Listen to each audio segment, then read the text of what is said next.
we already know men and women are different, but how we're different is pretty important to understand, because when it comes right down to it, we tend to act like we're not different. We tend to try to get guys to behave the way we think they should, which essentially would be turning them into women. And we don't want that to happen. So we need to understand what those differences are and why they're important.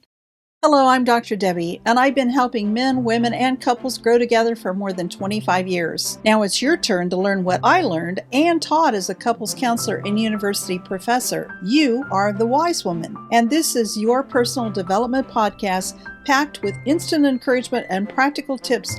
And men can learn about women too, because this is a safe place where women are valued and men are respected. We talk about biology, socialization, behavior, emotions, communication, and connection, because men and women are different. Always have been, always will be, and that's a very good thing.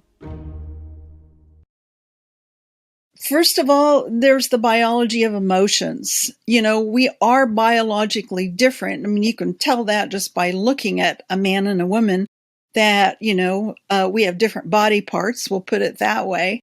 But our brains are also different. We are formed not only by our genetics, but by our environment to experience and respond to things in different ways. Now, we can get into the biology of the brain more deeply at some point in time, but just know for now that men actually experience every emotion that we do, and they experience them actually more intensely than we do. The problem is that their environment teaches them not to express those emotions, so the experience is the same, but the expression is very different. The other thing that's very different is that men are sensitive to different things than women are. Women are sensitive to getting their feelings hurt. Men are more sensitive to things that attack their identity as men. So we're going to dive into that a little deeper today as well. The process that men go through in changing from little sensitive boys into grown-up men who seem to be insensitive, with the emphasis on they seem to be insensitive, is pretty traumatic, actually. If you've got a picture of your husband when he was about 5, I would like you to hold that picture in your mind as we're talking today. But also, if you don't have a picture of him, maybe you've got a child that's about that age, or you know of a little boy about that age, and just hold on to that picture and imagine you've got this incredibly sensitive little human being who's sensitive to his mom, who's sensitive to, hurting other people. Little boys are incredibly empathic towards other kids. Imagine that, and then imagine him being pushed away. Imagine him being shamed.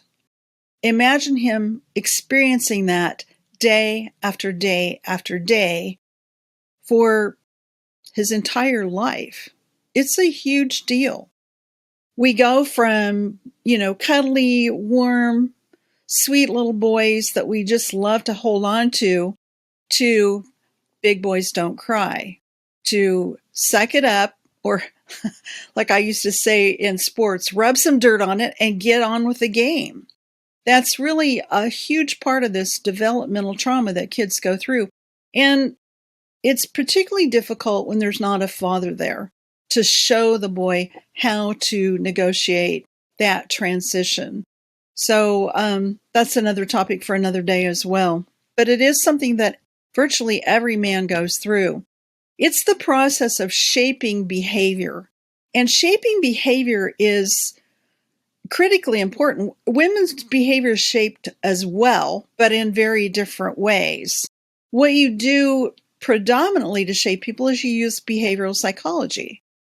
That means that people are either rewarded or punished for the behavior that those around them find acceptable. Not a bad idea. It's the way that life works. But in the process of shaping a little boy, there seems to be an excessive use of something called shame. And shaming is socially acceptable for little boys, where it's not so acceptable for little girls. Thank you for listening to this episode of A Wise Woman's Guide to Men and Marriage. What did you think? Did the information raise more questions? Do you want to learn more? Head over to A Wise Woman's Guide for show notes and links to the resources mentioned in this episode at awisewomensguide.com.